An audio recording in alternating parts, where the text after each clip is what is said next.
అసలు వైసీపీని మీరు వదిలేసి బయటికి రావడానికి కారణాలు ఏంటి? నేను అనుకోలేదండి వైసీపీని వదిలేసి వస్తాను అని నేను కళ్ళ కూడా అనుకోలే.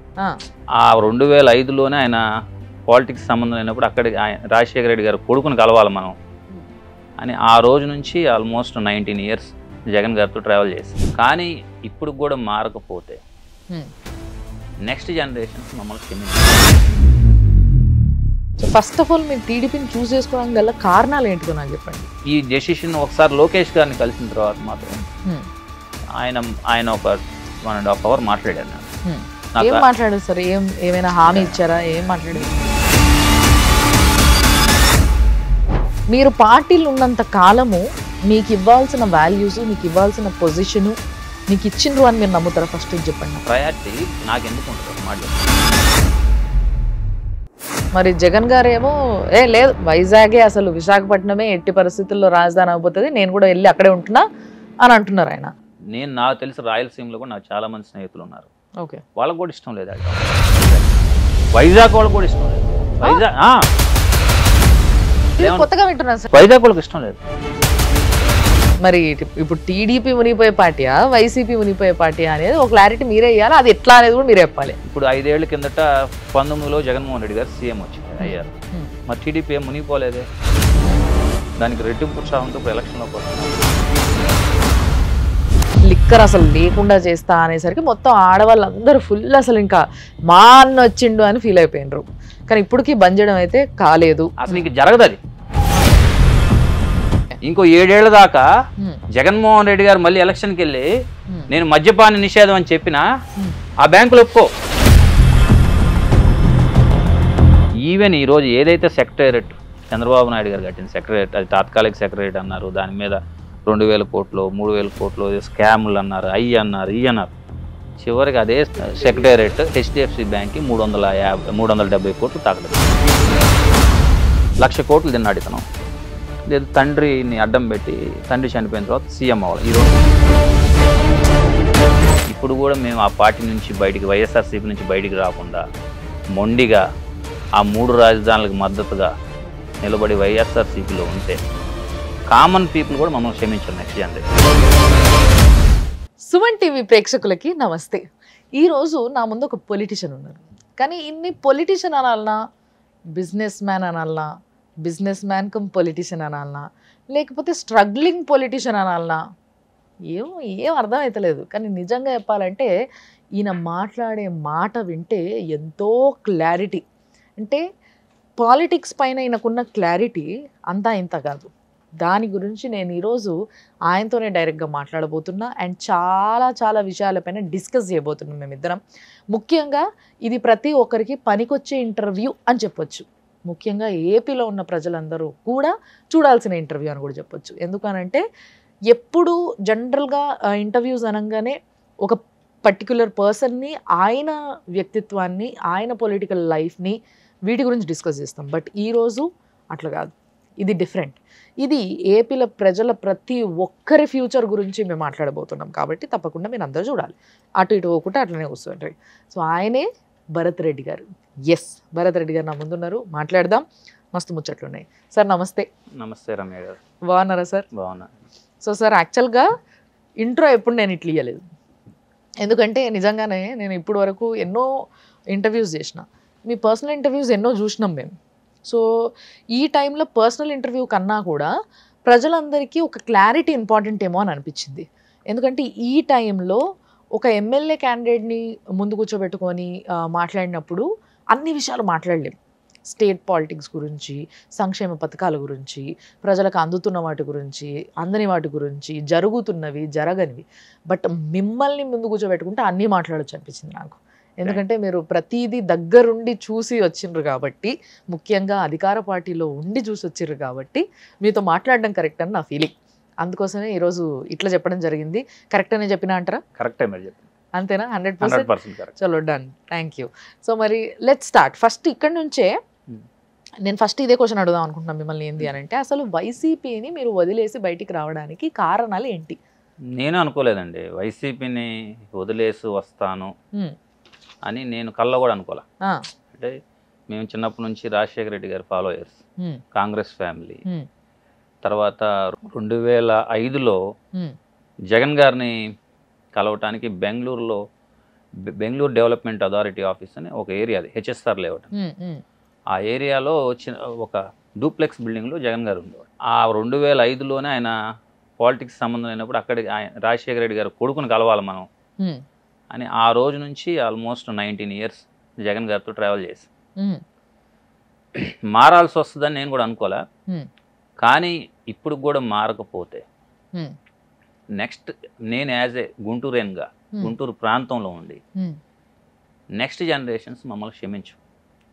ఈ క్యాపిటల్ ఇష్యూలో ఈ రాజధాని ఇక్కడ నుంచి వెళ్ళిపోతే, రాజధాని అనే ప్రాంతం ఇక్కడ నుంచి వెళ్ళి వైజాగ్లో ఉంటే, మేము ఇక్కడ లోకల్గా, నాది 4th generation గుంటూరులో, ఓకే, మా బాబు 5th.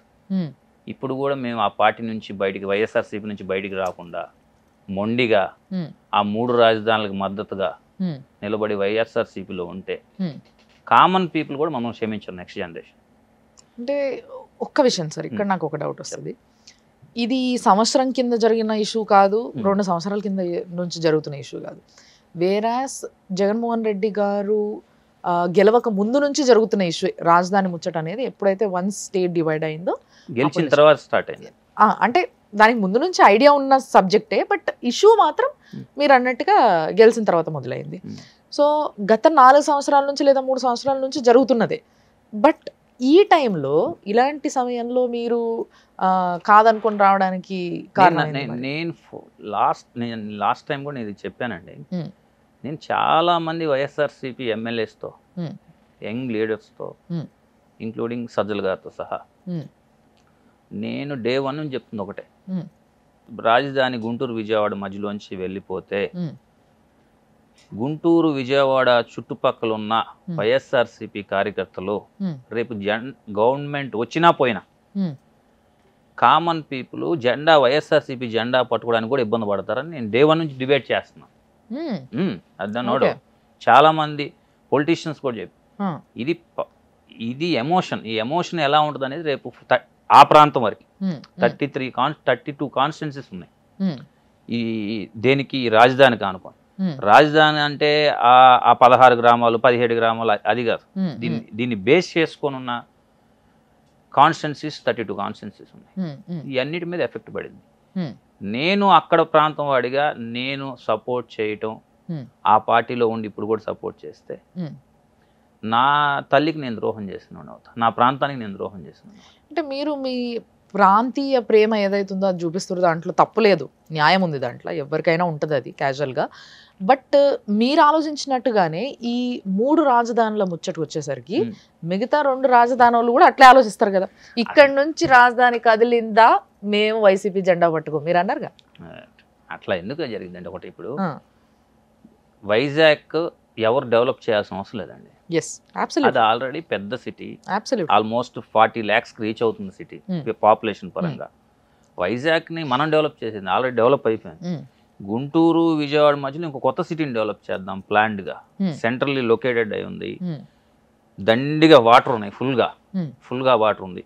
ఏ ప్రాంతంలో వాడికైనా సెంటర్లో ఉంది. అన్నిటికన్నా 5 ఏళ్ళు అసెంబ్లీలో అందరు ఒప్పుకొని కన్స్ట్రక్షన్ స్టార్ట్ అయ్యి రోడ్స్ అన్ని డెవలప్ అవుతా పెద్ద పెద్ద ఆర్గనైజేషన్స్, ఇన్స్టిట్యూషన్స్ వచ్చినాయి. SRM, విట్, అమృత, ఇట్లాంటి పెద్ద పెద్ద చెన్నై నుంచి ఇన్స్టిట్యూషన్స్ వచ్చి అన్ని పెట్టి అంతా డెవలప్ అవుతున్న టైంలో సడన్ గా 1 fine day వచ్చేసి నేను 3 capitals దీన్ని ఆడబెడతా, ఇంకోటి కర్నూలు పెడతా, ఎక్కడన్నా కోర్ట్ తీసుకెళ్ళి ఒక ప్రాంతంలో పెడితే అది క్యాపిటల్ అయిద్దా? మీరు చెప్పండి. ఎక్కడైనా ఒక కోర్టుని తీసుకెళ్ళి, ఇప్పుడు చాలా సార్లు కోర్టులు, హైకోర్టులు ఉంటాయి కొన్ని స్టేట్స్లో, కోర్టు తీసుకెళ్ళి పెడితే క్యాపిటల్ అయిపోద్దా? దాన్ని ఏదో ఇప్పుడు ప్రతి కర్నూలుని డెవలప్ చేయాలా? ఇప్పుడు కర్నూలులో సోలార్ అయ్యేది ప్లాన్ చేస్తున్నారు, సోలార్ సిటీ డెవలప్ చేయండి. తిరుపతిని డివోషనల్ సిటీ డెవలప్ చేయండి. ఈ ప్రాంతం ఆల్రెడీ ఎస్టాబ్లిష్ అయ్యి అంతా జరుగుతున్న టైంలో 1 fine day ఇది కాదు ఇంకోటి పెడతా అంటే పబ్లిక్ యాక్సెప్ట్ చేయరు కదా. ఎట్లా యాక్సెప్ట్ చేస్తారు? కానీ యాక్చువల్లీ ఇక్కడ ఇంకో పాయింట్ కూడా ఉంటుంది సార్. అంటే డెవలప్ చేయాలనుకుంటే అది రాజధాని అవ్వాల్సిన అవసరం కూడా లేదు. నిజంగా చెప్పాలంటే డెవలప్ చేసుకోవాలనుకుంటే రాజధాని ఎక్కడున్నా కూడా మిగతా అంతా ఆంధ్ర రాష్ట్రం అంతా కూడా డెవలప్ చేసుకోవచ్చు. అండ్ ఇంకొకటి ఏంటంటే మీరు అంటున్నట్టుగా విజయవాడ గుంటూరు కూడా ఇప్పుడు విజయవాడ మంచి డెవలప్డ్, గుంటూరు కూడా మంచిగా వెల్ సెటిల్డ్ నైస్ డెవలప్డ్. ఈ మధ్యల ప్రాంతం ఏదైతే అంటున్నారో యాక్సెస్ అన్నిటికీ ఉంది అండ్ అన్ని వనరులు ఉన్నాయి కాబట్టి ఇక్కడ బాగుంది అనడంలో తప్పులేదు. వన్స్ అగైన్ తప్పులేదు. మేడం మీరు చెప్పింది కరెక్టే. సెంట్రల్లీ నేను చెప్పేది అంతా ఇప్పుడు మనం అది ఇప్పుడు మీరు మాట్లాడాల్సిన అన్ని డే 1 5 ఏళ్ల కింద చెప్పుంటే అప్పుడు ఏం చేయాలని అంతా స్టార్ట్ అయ్యి అందరూ ఓకే అంటే ఫస్ట్ రెచ్చగొట్టారు, ఇంకా మీరు ఇప్పుడు పెట్టకపోతే బాగుండదు అంటారు మీరు. అయితే పెట్టకపోతే అంత స్టార్ట్ అయింది అంటే నేను చెప్పేది వర్క్ స్టార్ట్ అయింది కదా. ఇప్పుడు సెక్రటరేట్ కట్టేశారు, అక్కడ నుంచి అసెంబ్లీ స్టార్ట్ చేశారు, అక్కడ నుంచే అసెంబ్లీ సెక్షన్స్ జరుగుతున్నాయి, వర్క్ జరుగుతుంది. హైకోర్టు వచ్చింది, ఇక్కడ హైదరాబాద్ నుంచి వచ్చిన లాయర్లు జడ్జెస్ అందరూ వచ్చి ఆడ వర్క్ చేసుకుంటున్నారు, ఇల్లు తీసుకున్నారు. ఒక సిస్టమ్ ఒక 5 ఏళ్ళు స్టార్ట్ అయిపోయింది. ఆడు మళ్ళీ తూచి ఇది కాదు నేను మళ్ళీ ఇంకోసారి పెడతా, అది ఇంకొక ఆయన వస్తాడు, ఆడు వైజాగ్ తీసుకెళ్ళి నేను బళ్ళారి దగ్గరలో అనంతపురం దగ్గర పెడతా అంటాడు. దానికి ఎక్కడి వరకు దానికి ఒకటి మీరు అన్నట్టు అది నిజమే. మీరు ఏమన్నారు, ఏ ప్రాంతాన్ని డెవలప్ చేయొచ్చు, ఒకటి స్టాండ్ అయిపోయి డెవలప్ అవుతుందని అంతే ఉంచి మీకు ఇంట్రెస్ట్ ఉన్న చోట ఎక్కడైనా డెవలప్ చేయొచ్చు. మీరు చెప్పింది పాయింట్. ఇది అన్నీ ఓకే అయిన తర్వాత మార్చడం తప్పు అంటుంది.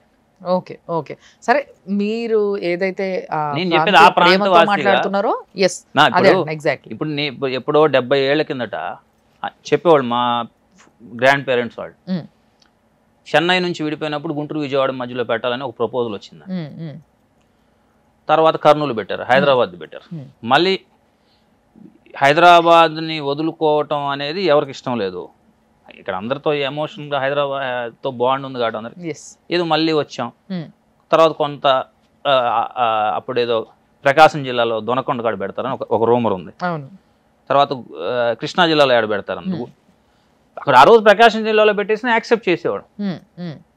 ప్రకాశం జిల్లాలో ఉండుంటే ఆ 5 ఏళ్ళు అయితే అందరూ యాక్సెప్ట్ చేయాల్సి వచ్చేది అక్కడైనా. ఇక్కడ పెట్టి ఎస్టాబ్లిష్మెంట్ అంతా జరుగుతుంది. ఇప్పుడు జగన్మోహన్ రెడ్డి గారు ఈ అసెంబ్లీలో అదే రోజు ఎమ్మెల్సీ ఇది కూడా లేకుండా రద్దు చేస్తా అన్నాడు. 2 చెప్పాడు ఆ రోజు, అది బ్యాక్ తీసుకున్నాడు. ఇది కూడా బ్యాక్ తీసుకొని ఉంటే అంటే నేను చెప్పాను, నేను యాజ్ ఏ గుంటూరు నాకు ఆ ప్రాంతవాసిగా తీసుకొని ఉంటే నేను 100% పార్టీ మారేవాడిని. అయితే ఇప్పుడు అడుగుతా సార్, నేను మీరు పార్టీలు ఉన్నంత కాలము మీకు ఇవ్వాల్సిన వాల్యూస్, మీకు ఇవ్వాల్సిన పొజిషను మీకు ఇచ్చిండ్రు అని మీరు నమ్ముతారా? ఫస్ట్ చెప్పండి నాకు. ఏంటండి ఇప్పుడు మీరు పార్టీలో ఉన్నంత కాలం, వైసీపీలో ఉన్నప్పుడు?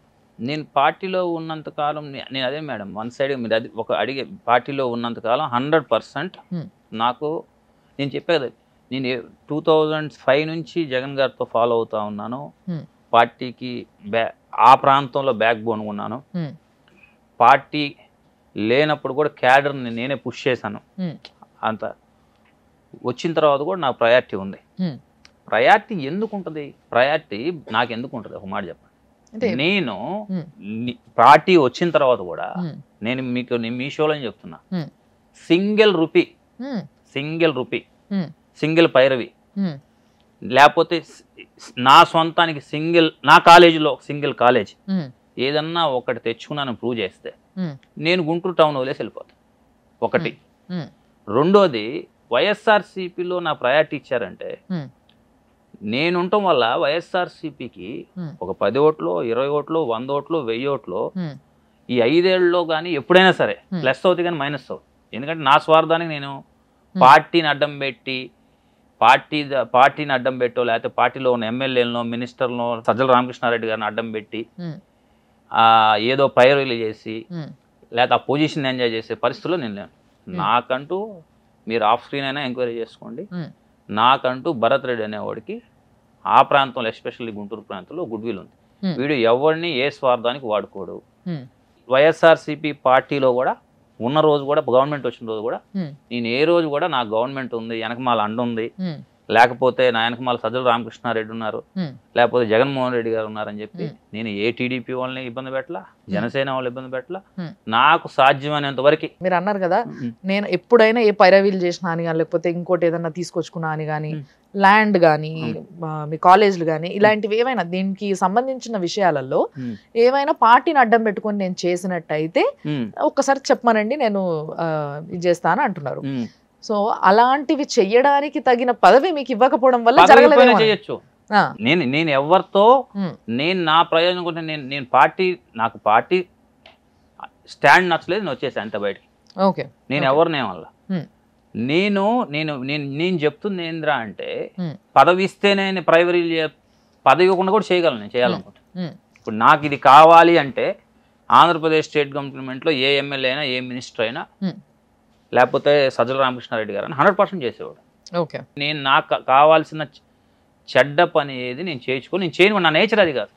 ఇప్పుడు నా దగ్గరికి చాలా మంది వస్తారు, అన్న ఒక 50 ఎకరాల భూమి ఉంది, అది ఏదో నెంబర్లో ఉంది, రెవెన్యూ డిపార్ట్మెంట్లోనో లేకపోతే కలెక్టర్ గారి దగ్గర తీపిస్తే మనకి ఇది 10 లక్షలు అన్న భూమి, ఎకరం 10 లక్షలు కొనుక్కోవచ్చు, ఇది తీపిస్తే 2 కోట్లు అయింది అంటాడు. ఇలా నాకు ఈ 5 సంవత్సరాల్లో చాలా కొన్ని 100 వచ్చి ఉంటాయి. ఓకే, నేను 100 వచ్చినా కానీ నేను అది చేయలేను, నేను అసలు ముందర అవి అడగలేను, నాతో పని కాదు ఇది, ఎందుకు ప్రశాంతంగా వెళ్ళండి. నాకు ఇక్కడ ఒక డౌట్ సార్, మీరు ఇంత క్లీన్ చిట్ గా ఉంటూ చాలా స్ట్రైట్ ఫార్వర్డ్ పర్సన్ గా ఉంటూ పార్టీ ఏదైతే కరెక్ట్ రూట్ లో వెళ్ళట్లేదని మీరు ఫీల్ అయింది ఏదైతే ఉందో, మరి మీ ఫ్రెండ్స్ ఫీల్ అవ్వట్లేదు? అది చాలా మంది ఫీల్ అవుతున్నారు మేడం. అదే చెప్పేది. ఇప్పుడు నేను చెప్పేది గుంటూరు కృష్ణా జిల్లాలో వైసీపీలో ఉన్న ప్రతి ఎమ్మెల్యే అక్కడ నుంచి రాజధాని వెళ్తలేదు, నేను ఫీల్ అవ్వట్లేదు, నేను వాడి దేవుడి మీద ప్రమాణం చేసి గుండెల మీద చేసుకుని చెప్పమను, అందరూ ఫీల్ అవుతున్నారు. ఓకే, ఎవరో ఒకడు భరత్ రెడ్డి లాంటి వాళ్ళు ఇంకొంచెం ఎమోషన్ ఉన్నవాడు బయటకు వస్తాడు అంతే. అక్కడ అతనికి ఉన్న ఇబ్బందులు ఉండొచ్చు, పార్టీ మారలేని పొజిషన్ అవ్వచ్చు, ఎదురు పార్టీలో ఆల్రెడీ ఫిల్ అయిపోయి ఉండొచ్చు, ఎదురు పార్టీలో వెళ్ళాను కానీ టికెట్ రాకుండా ఆడే ఉండాలి, ఇంకా తప్పదు అనుకోవచ్చు. చాలా ఈక్వేషన్స్ ఉంటాయి దీనిలో. అక్కడి నుంచి నాకు తెలిసి మొన్న వసంత కృష్ణ ప్రసాద్ గారు పార్టీ మారారు. ఆయన పార్టీలో ఉన్నప్పుడు కూడా రోజు బాధపడేవాడు. ఆయన కూడా ఈ ప్రాంతం నుంచి రాజధాని వెళ్తే రేపు మనం ఎలక్షన్లో ఏమని చెప్పి ఇటుకి అడుగుతాం ఓటని. కొంతమంది అవకాశాలు లేక, కొంతమంది సరే అసలు మనకు రాజకీయం అవసరం లేదు, మన ప్రాంతం కోసం నిలబడ్డ సాటిస్ఫాక్షన్ అనే ఉంటుంది అనుకుని బయటకు వచ్చిన వాళ్ళు ఉన్నారు. ఓకే, సో గుంటూరు లోకల్లో ఉన్న లీడర్స్ అందరికీ కూడా గుంటూరు ఒకటే కాదు, గుంటూరు కృష్ణా జిల్లా ఎస్. సో గుంటూరు కృష్ణా జిల్లా మొత్తంలో ఉన్న లోకల్ లీడర్స్ అందరికీ కూడా ఈ అసంతృప్తి ఉంది, 100% ఉంది. ఓకే, సో మరి ఈ 3 రాజధానులు అనే కాన్సెప్టే చాలా కొత్త కాన్సెప్ట్ బేసిక్గా. అంటే ఇప్పుడు వరకు నేనైతే ఎప్పుడు వినలేదు సార్. గతంలో కూడా రాజధాని అనగానే ఇదా అదా అదా ఏదో ఒకటి అన్న ఒక డెసిషన్కి వస్తారు.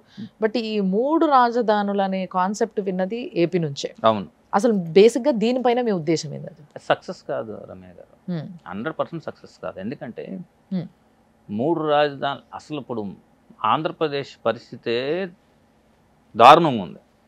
దీనిలో మళ్ళీ 3 రాజధానులు. అసలు అన్నిటికన్నా గౌరవం ఏంటంటే ఇప్పుడు ఈ 3 రాజధానులు తీసేస్తే బయటికి వెళ్తే మా పరిస్థితి ఎలా ఉందంటే, జనరల్గా ఇంతమంది ఆంధ్ర వాళ్ళు అంటే భయంకరమైన తెలియగలవాళ్ళు, వీళ్ళు ఎక్కడికి వెళ్ళినా వ్యాపారాలు చేస్తారు, ఎక్కడైనా బతికేయగలుగుతారు అనే స్టేజ్ నుంచి మా పరిస్థితి ఇప్పుడు ఎట్లా అయిందిరా అంటే, వీళ్ళకి 5 ఏళ్ల నుంచి భారతదేశంలో ఒక రాష్ట్రానికి రాజధాని లేదు, బయటికి వెళ్తే మమ్మల్ని అమాయకంగా చూస్తున్నారు జాలిగా. అరే వీళ్ళు హైదరాబాద్ స్టేట్ ఎట్టు ఉంది, వీళ్ళకి దిక్కు లేదు అన్నట్టు, వీళ్ళు ఎప్పటికైనా అందరూ హైదరాబాదో లేకపోతే ఇది రావాలి. ఇవన్నీ ఒక్కటే క్వశ్చన్.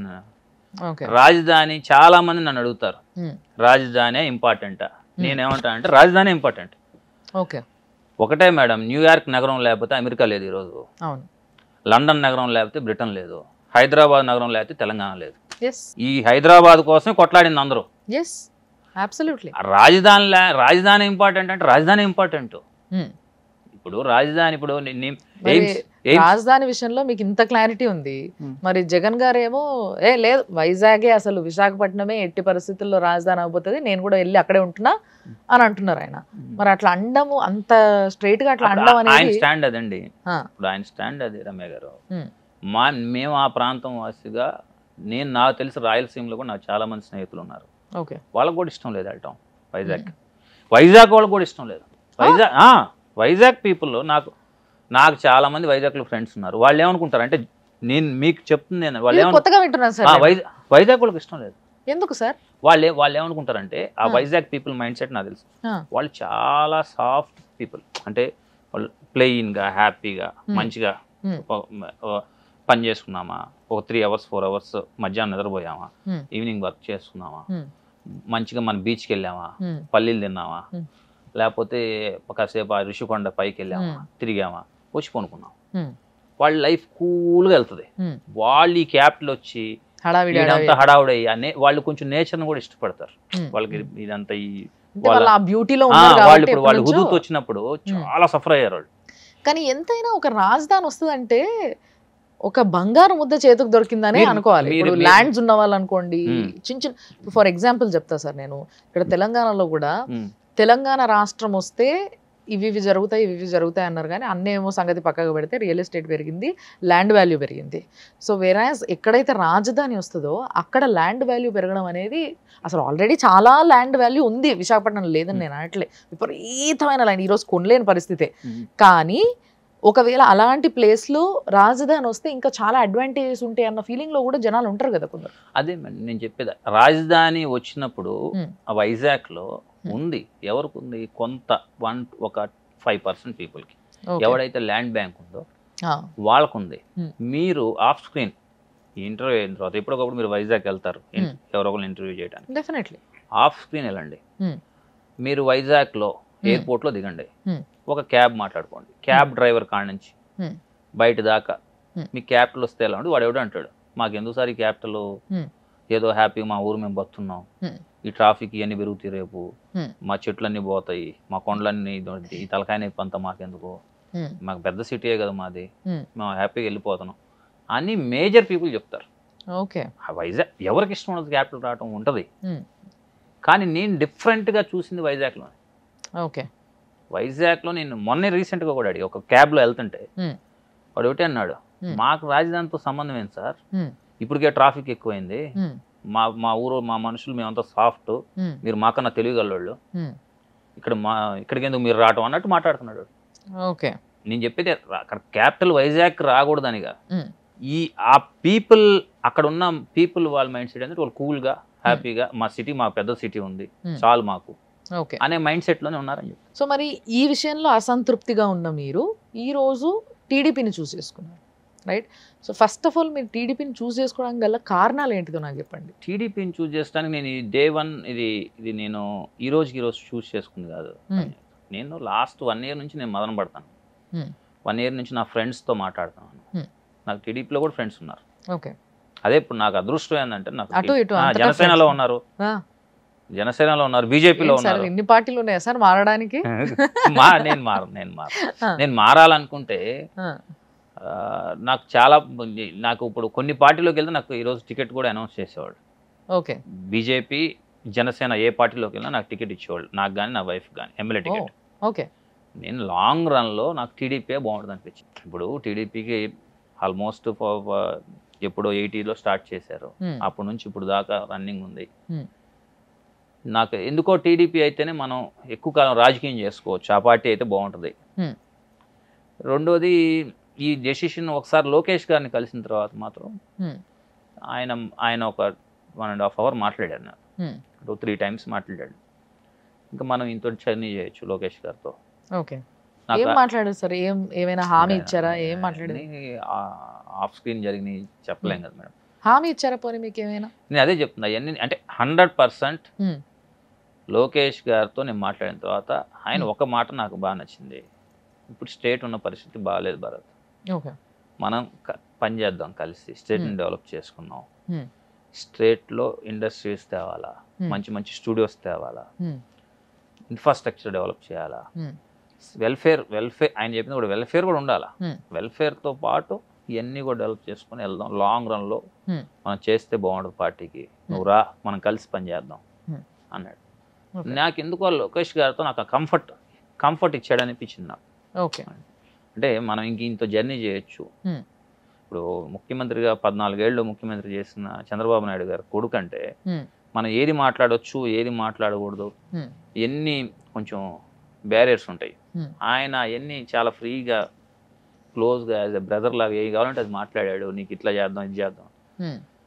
నేను ఓకే సరే, గవర్నమెంట్ వస్తాయా రావా, ప్రభుత్వం వస్తుందా రాదా, ఇవన్నీ అనవసరం, ఇంకా ఆయనతో ట్రావెల్ చేద్దాం, ఓకే టీడీపీ పార్టీలో జాయిన్ అవుదాం అని చెప్పి డెసిషన్ తీసుకున్నాను. సో ఇప్పుడు జాయిన్ అయిపోయినారు కాబట్టి ఈ పొత్తు ఏదైతే ఉందో, ఈ 3 పార్టీల పొత్తు ఏదైతే ఉందో, దీనిపైన రకరకాలుగా మాట్లాడుకుంటున్నారు జనాలు. కొందరికి నచ్చింది, కొందరికి నచ్చలేదు, కొందరికి ఒక పార్టీ కలవకపోయి ఉంటే బాగుండు, 2 పొత్తు పెట్టుకుంటే బాగుండు అనిపించింది. ఇట్లాంటి రకరకాల పొత్తుల పైన రకరకాల ఉద్దేశాలు ఉన్నాయి జనాలు. మీ ఉద్దేశం ఏంది అసలు? నేను పొత్తులు విషయం అనేదానికి, ఇప్పుడు పొత్తులు ఎట్లా ఉంటుందంటే మేడం, ఇప్పుడు ఈ పొత్తు కొత్తగా వచ్చింది కాదు, 2014లో కూడా వచ్చింది. అవును, 14లో సక్సెస్ అయ్యారు. 2014లో ఈ పొత్తు 100% గవర్నమెంట్ ఫామ్ చేస్తుందని ఒక లైన్ చెప్తాను. 2014లో జగన్మోహన్ రెడ్డి గారు వైట్ పేపర్లా ఉన్నాడు. ఎలా అంటే ఆయన మీద ఉన్న అభియోగం ఏందిరా ఆ రోజు అంటే, 1,00,000 కోట్లు తిన్నాడు ఇతను, లేదు తండ్రిని అడ్డం పెట్టి తండ్రి చనిపోయిన తర్వాత సీఎం అవ్వాలి, ఈ 2 అభియోగాలు ఉన్నాయి. క్లీన్ వైట్ పేపర్లో ఉన్నాయి. ఆ రోజు రాజశేఖర రెడ్డి గారు చనిపోయిన ఎమోషన్ ఉంది. Kamma, Kapu, Raju, Vaishya, Brahmin, BC, ST, SC, minority, ఈ అన్ని కులాలు రాజశేఖర రెడ్డి గారి వల్ల ఎక్కడో చోట లబ్ధి పొంది ఉన్నారు. ఆ ఎమోషన్ ఉంది, లబ్ధి పొంది ఉన్నారు అన్ని కులాలు. ఆ రోజే ఈ కూటమి కలిసి వీళ్ళు 3 పోటీ చేస్తే అంత ఎమోషన్లోనే 67 సీట్లు పరిమితం అయ్యాడు జగన్మోహన్ రెడ్డి గారు. ఈరోజు అన్ని ప్రాంతాలతో గొడవలు ఆయనకి, అన్ని కులాలతో గొడవలు, అన్ని సిస్టమ్స్తో, అంటే సిస్టంలో వర్క్ చేసే ఎంప్లాయీస్తో గొడవలు, స్కూళ్ళు, కాలేజీలు, హాస్పిటల్లో, cinema theatre, real estate, construction, aqua, లేకపోతే మైన్స్, అంటే ఎనీ బిజినెస్ మ్యాన్ ఈరోజు జగన్మోహన్ రెడ్డికి సపోర్ట్ చేయడు. జగన్మోహన్ రెడ్డి గారికి డ్రింక్ చేసే ప్రతి పేదవాడు జగన్ గారికి యాంటీ. మీకు సార్ నిజంగా చెప్పాలంటే డ్రింక్ చేసేవాడు హ్యాపీగా ఉండాలి, ఎందుకంటే ఆయన తీసేస్తాను మాట ఇచ్చేయడం తీయలేదు కదా సార్. లిక్కర్ ఇస్ కంటిన్యూయింగ్ కదా ఇంకా ఏపీలో. మీరు, నేను అదే చెప్తాను, నేను ఇప్పుడు పార్టీ మారాను కాబట్టి నేను ఏదో కావాలని మాట్లాడుతున్నాను అనేది దాని మీద మళ్ళీ ఇది అయ్యింది. కానీ పేదవాడు రోజు కాయ కష్టం చేసుకొని వాడు 500 సంపాదించుకుంటాడు. వాడు వైన్ షాప్కి వెళ్తాడు, తెలంగాణ 230 రూపాయలు. ఇదే మందు 2019లో 120 రూపాయలు అమ్మింది. అంటే 100 రూపాయలు వాడి దగ్గర నుంచి నువ్వు తీసేసుకో. అది ఏ మందు? నాసి రకం మందు. అది మీరు కావాలి అంటే సరే, మీరు వెళ్ళలేరు రమ్య గారు, ఇక్కడ ఉన్న ఎవరన్నా మీ ఎంప్లాయీస్లో యంగ్స్టర్స్ పిల్లల్ని డ్రింక్ చేసే పేదవాడి దగ్గరికి వెళ్ళి ఆ పేదవాడిని మీరు మైక్ పెట్టండి, నేను చెప్పక్కర్ల ఆన్సర్, నువ్వు ఈసారి ఏ పార్టీకి వేస్తావు ఓటు, జగన్మోహన్ రెడ్డి గారికి వేస్తున్నావా టీడీపీకి వేస్తున్నావా అని అడగండి. 10 మందిలో ఒక్కడన్నా వైఎస్ఆర్సీపీకి ఓటేస్తానని చెప్పేస్తాడేమో అడగండి. అంటే చాలా యాంగిల్స్ ఉంటాయి సార్ ఒకదానికి. మీరు చెప్తున్న ఈ యాంగిల్ మీ ఉద్దేశంలో నేను మధ్యలో చెప్తాను. పేదవాడు ఎవరు? పేదవాళ్ళు డ్రింక్ చేసేవాడు ఎవరు? వాడు ఓటేయడు. ఎంప్లాయీస్, టీచర్స్ వీళ్ళు ఎవరయ్యారు? పోలీస్ డిపార్ట్మెంట్ కూడా యాంటీ ఉన్నారు జగన్ గారు. అంగన్వాడీ వాళ్ళు యాంటీ ఉన్నారు. ఇప్పుడు మా ప్రాంతం, రాజధాని ప్రాంతంలో 32 కాన్స్టిట్యూన్సీలో వాళ్ళు యాంటీ ఉన్నారు. ఇది కాక కొత్తగా ఆయనకు యాడెడ్ ఏంద్రా అంటే, ఇలా 2 సిస్టర్స్ని ఆయన బయటకు దోశాడని, వివేకానంద రెడ్డి గారి హత్య ఇంతవరకే వాళ్ళ చెల్లెలికి న్యాయం జరగలేదు, హత్య ఏం జరిగిందనేది న్యాయం జరగలేదు ఈ గవర్నమెంట్లో అనేది కానివ్వండి, ఇన్ని అభియోగాలు ఉన్నాయి ఆయన మీద. ఇన్ని అభియోగాలు, ఇంత వ్యతిరేకత మీద ఈసారి మళ్ళీ జగన్మోహన్ రెడ్డి గారు ఎట్లా వస్తారు? నేను 2014 ఎగ్జాంపుల్ చెప్పా. ఈ 19కి వచ్చేటప్పటికి ఇన్ని సెక్టార్స్లో వ్యతిరేకత ఉంది. ఆయనకున్న ఒకే ఒక ఆప్షన్ ఏంద్రా అంటే, స్కీమ్ తీసుకున్నాడు ఈయన కోటేస్తాడు. నేను డబ్బులు ఇచ్చాను, ఆ డబ్బులు ఇచ్చినోడు నాకు ఓటేస్తాడు అది దాని మీద ఉన్నాడు ఆయన. చూడాలి ఇప్పుడు రేపు ఎలక్షన్ చూడాలి మేడం, ఆయన స్కీమ్స్ పనిచేస్తాయా, ఆ స్కీమ్ తీసుకున్నాడు ఓటేస్తాడా, లేదు నేను ఇన్ని వ్యతిరేకతలోనే చెప్పి ఇంత వ్యతిరేకత ఉంది. నా అంచనా, నా పర్సనల్ ఒపీనియన్, నాకు ఇప్పుడు 6 ఎలక్షన్స్ నేను చూశాను నా చిన్నప్పటి నుంచి, నా అంచనా కూటమే గవర్నమెంట్ ఫామ్ చేస్తుందని నేను అనుకుంటున్నాను. ఓకే. ఇప్పుడు ఈ వ్యతిరేకతలో కూడా వాళ్ళు తీసుకున్న వాళ్ళు వేసారు అంటే నా జరిగిద్దని నేను అనుకోవటం, దాన్ని జరగటానికి 5% ఛాన్స్. ఓకే. అంటే సో కూటమి అనేది కరెక్ట్ గా ఉందంటారు అయితే మీ లెక్క ప్రకారం? ఒకటి మేడం, ఇంట్లో నలుగురు ఉంటేనే నలుగురికే పడదు. ఇప్పుడు 3 పార్టీలు కలిసినాయి, చిన్న చిన్న ఉండొచ్చు. చంద్రబాబు వాళ్ళలో వాళ్ళకి ఏమన్నా ఉండని సార్, అది మనకు అనవసరం. వాళ్ళలో 100 ఉండొచ్చు, 1,00,000 ఉండొచ్చు, వాళ్ళు సరి చేసుకొని ముందుకు వెళ్తే వాళ్ళే పైకి వస్తారు, అది వేరే విషయం. బట్ ప్రజలకి ఈ కూటమి పనికి వస్తుందని ప్రజలు నమ్ముతున్నారు. 100% నమ్ముతారు. ఓకే, డౌటే లేదు, నమ్ముతారు. సో దాంట్లో డౌట్ లేదు కాబట్టి కూటమి కరెక్ట్ గా ఉంది. నేను ఒకటి మేడం, రమ్య గారు, నేను చెప్పేది ఏంటంటే నాకన్నా మీకన్నా ప్రజలు చాలా తెలియగలడు. వాళ్ళ చేతిలో సెల్ ఫోన్ ఉంది, జియో తక్కువ రెంట్లో నెట్టిస్తున్నాడు, వాడిని మోసం చేయటం మన వల్ల కాదు. వాడు ఆల్రెడీ డిసైడ్ అయి ఉన్నాడు ఎవరికి ఓటేయాలని. వాడు ఊరకు మన దగ్గర నటిస్తుంటాడు, మీరు వచ్చినా సార్ నేను వేస్తాను మీకే, ఇంకొక ఆయన వచ్చినా నేనే వేస్తాను ఓటు మీకే అంటాడు, అంతే. వాడు ఆల్రెడీ డిసైడ్ అయి ఉన్నాడు నేను అనుకుంటున్నాను. ఓకే, కానీ ఇందాక మీరు మాట్లాడిన పేదోడే ఈరోజు ఇంకో మాట కూడా మాట్లాడే అవకాశం ఉంది. లైక్ ఎట్లా అంటే, మా పిల్లలంతా ఇంగ్లీష్ మీడియం చదువుకుంటున్నారు, మా పిల్లలకి అసలు ఇంగ్లీషే రాదు, అలాంటిది ఇంగ్లీష్ బాగా మాట్లాడుతున్నారు, దానికి ఎగ్జాంపుల్స్ చూస్తూ ఉన్నాం మనము. సో అందుకోసమైనా మేము జగన్ అన్నకు ఓటేస్తాం అనేటోళ్ళు కూడా ఉన్నారు. సో మరి దీనిపైన చెప్పేది ఇంగ్లీష్ మీడియం స్కూల్స్ లేకపోతే అమ్మఒడి, ఇవన్నీ కొన్ని మంచి సచివాలయాలు, వాలంటీర్ వ్యవస్థ, కొన్ని మంచి స్కీమ్స్. నేను చెప్పేది అన్ని చెడ్డ అని చెప్పట్లేదు మేడం, కొన్ని మంచి స్కీమ్స్ ఉన్నాయి. ఇంగ్లీష్ మీడియం చదవద్దని ఎవరు అంటలా. ఇప్పుడున్న కాంపిటీషన్ వరల్డ్ ఇంగ్లీష్ మీడియం ఉండాలా, అట్లని తెలుగు మీడియం కూడా ఉండాలిగా.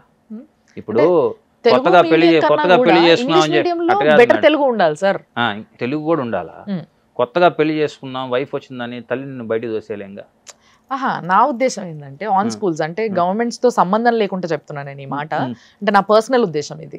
ఏంది అని అంటే, ఎక్కడైనా ఏ రాష్ట్రం అయినా ఏదైనా కానీ వాళ్ళ మదర్ టంగ్ అనేది చాలా ఇంపార్టెంట్, దాంట్లో డౌట్ లేదు. కరెక్ట్ గా దొరికారు మీరు. ఇప్పుడు మీ పేరు ఎలా వచ్చింది? మీరు తెలంగాణ యాస మాట్లాడతారు. అవును, మీకు పేరు మెయిన్, మీ స్లాంగే కదా మీ బలం. రాములమ్మ అనగానే ఉంటుంది తెలంగాణ యాస భాష. అట్లా నేనేం చెప్తున్నా అంటే, ఇంగ్లీష్ ఉండాలా, అట్లాగే తెలుగు ఉండాలా, డెఫినెట్లీ ఉండాలి. నేనేమంటున్నా అంటే సార్, ఇంగ్లీష్ మీడియం ఉన్నంత మాత్రాన తెలుగుని నెగ్లెక్ట్ చేయాల్సిన అవసరం లేదు, బలమైన తెలుగు నేర్పాలి. ఇప్పుడు బేసిక్గా ఇంగ్లీష్ మీడియం స్కూల్స్లో నాకు ఉన్న కంప్లైంట్ ఇది ఫస్ట్ నుంచి కూడా. ఇప్పుడు తెలుగు మీడియం స్కూల్స్ని ఇంగ్లీష్ మీడియం స్కూల్స్లో మార్చడం వల్ల ఏం ఒరిగిపోయింది అంటే, డెఫినెట్గా చెప్పాలంటే ఏం ఒరిగిపోలేదు. నిజంగా చెప్పాలంటే ఏవైతే ఎప్పటి నుంచో ఉన్న ఇంగ్లీష్ మీడియం స్కూల్స్ ఉన్నాయో దాంట్లో తెలుగుని బలపరచాల్సిన అవసరం ఉంది. అవును, నిజానికి చెప్పాలంటే ఇంట్లో తెలుగు మాట్లాడే ప్రతి పిల్లోడు ఇంగ్లీష్ బాగా మాట్లాడగలుగుతాడు, రాయగలుగుతాడు, చదవగలుగుతాడు, కానీ తెలుగు మాత్రం అంత ఈజీగా రాయలేడు చదివినా కూడా. ఇది పరిస్థితి. అంటే తెలుగు మీడియం పైన ఇంగ్లీష్ ఫోకస్ చేస్తే తెలుగు మీడియం పిల్లలకు ఆబ్వియస్లీ తెలుగు వచ్చు, రాయడము, చదవడము, ఇవన్నీ. సో వాళ్ళు ఇంగ్లీష్ నేర్చుకోవడంలో వాళ్ళకి అడ్వాంటేజ్ ఉంది, బయట ఎక్కడికి వెళ్ళినా బతకగలుగుతారు వాళ్ళు. మంచిదే. టీడీపీ స్టాండ్ కూడా ఇంగ్లీష్ చెప్పొద్దని ఎప్పుడు చెప్పలేదండి, ఇంగ్లీష్తో పాటు తెలుగుని కూడా బ్యాలెన్స్ చేసి చెప్పమంది. కానీ కొంత వ్యతిరేకత మాత్రం వచ్చింది కదా అనౌన్స్ చేసినప్పుడు. అప్పుడు అంటే అప్పుడున్న బ్యారియర్లు ఒక్కొక్కరు ఒక్కలాగా అర్థం చేసుకుంటారు మేడం. ఇప్పుడు ఆ రోజు ఆయన ఓన్లీ ఇంగ్లీష్ మీడియం స్కూల్సే పెడతాడేమో, తెలుగు నెగ్లెక్ట్ చేస్తాడేమో అనేది కొంతమందిలో ఉండొచ్చు, కొంతమంది చెప్పు ఉండొచ్చు. ఇప్పుడు అంత పెద్ద వెంకయ్యనాయుడు గారు లాంటి వాళ్ళే తెలుగు మనకు ఉండాలా అని బలంగా చెప్పాడు. ఆయన తెలియదు, నేను చెప్తా సార్ తెలుగు ఉండాలా. అందుకని ఆయన ఆ రోజు వీళ్ళు వైసీపీ వాళ్ళు ప్రమోట్ చేయడంలో ఏదైనా రాంగ్ దీనిలో ఉండొచ్చు, లేకపోతే మాకు సంబంధించిన మా పార్టీ కానీ ప్రతిపక్ష పార్టీల వాళ్ళు ఏదైనా రాంగ్ తీసుకోవచ్చు. కానీ ఈ రెండు బ్యాలెన్స్ చేస్తూనే ఉండాలి. నేను అనుకోవటం రేపు చంద్రబాబు నాయుడు గారు వచ్చినా ఇవన్నీ డిస్టర్బ్ చేయడు ఆయన. ఓకే, నా తెలిసి అయితే ఆయన మైండ్ సెట్ ప్రకారం ఇవన్నీ స్ట్రీమ్ లైన్ చేస్తాడు నీట్గా. ఇంగ్లీష్ స్కూల్స్ ఎప్పుడైనా తెలుగు ఉంచి ఇంగ్లీష్ తీస్తానని ఎవరు చెప్పలేదు కదా టీడీపీలో, ఎవరైనా చెప్పారా మా పార్టీలో? లేదు లేదు. అండ్ ఇంకొకటి పేదోడి విషయం ఎట్లా వచ్చింది కాబట్టి అది కూడా అడుగుతాను సార్. ఇప్పుడు ఏదైతే ఈ పేదోడికి పెత్తందారికి మధ్య వారు, క్లాసిక్ వారు అని చెప్పేసి బాగా వినిపిస్తున్నమాట, దీని గురించి మీరేమంటారు? నేను చెప్పేది అదే రమ్య గారు. ఇప్పుడు జనాలు ఎలా ఉందంటే, నేను చెప్పేది అసలు అది వినటానికి విచిత్రంగా ఉంది నాకు. ఇప్పుడు ఎట్లా ఉందంటే, క్లాస్ వారు, పెత్తందారి వర్సెస్ పేదోడు అంటారు. అసలు అది ఎంత డేంజర్ జోన్లోకి వెళ్ళిపోతుంది ఆంధ్రప్రదేశ్ అనేది. పేదోడు వర్సెస్ పెత్తందారి అంటే, ఇప్పుడు ఒక ఊర్లో ఓ పెద్ద ఆయన ఉన్నాడండి, ఓ పెద్ద మనిషి. ఆయన 100 ఎకరాల భూమి ఉంది, ఓ 10 ఎకరాలు అమ్మి ఊళ్ళో రైస్ మిల్ పెట్టాడు. దానిలో ఒక 100 మంది పనిచేస్తారు. ఇప్పుడు ఆ రైస్ మిల్ ఆయన్ని పెట్టొద్దనా, ఈ 100 మందికి ఉపాధి వద్దనా? అది రైస్ మిల్ పెట్టకూడదు, నువ్వు ఈ 100 మంది పని చేయకూడదు, వీడు రైస్ మిల్ వాడు పెత్తందారి కదా, వీడు మాత్రం పని చేయకూడదు. లేకపోతే ఒక ఫ్యాక్టరీ పెడతాడు, ఒక రొయ్యల్ ఫ్యాక్టరీ పెట్టాడు ఈ కోస్టల్ లైన్లో. ఒక ఆయన ఒక 200 కోట్లు పెట్టి రొయ్యల్ ఫ్యాక్టరీ పెట్టాడు. ఈ రొయ్యల్ ఫ్యాక్టరీ పెడతాం వల్ల చుట్టుపక్కల గ్రామాల్లో ఉండే ఆడవాళ్ళకో వాళ్ళకు చుట్టుపక్కల ఉండే పని వాళ్ళకో ఒక 400-500 మందికో 300 మందికో ఎంప్లాయ్మెంట్ వస్తుంది. ఇది వాడు ఇప్పుడు రొయ్యల్ ఫ్యాక్టరీ పెట్టాడు పెత్తందారా, వీళ్ళు పేదవాడు అనుకుందాం. ఆ రొయ్యల్ ఫ్యాక్టరీ పెట్టకూడదనా, లేకపోతే వీళ్ళు ఎట్లా అనేది నాకు అర్థం కాదు. రెండోది, సరే అట్లా అనుకుంటే ఇప్పుడు ఈయన పేదోడు వర్సెస్ పెత్తందారి అనేది గవర్నమెంట్ చెప్తాను.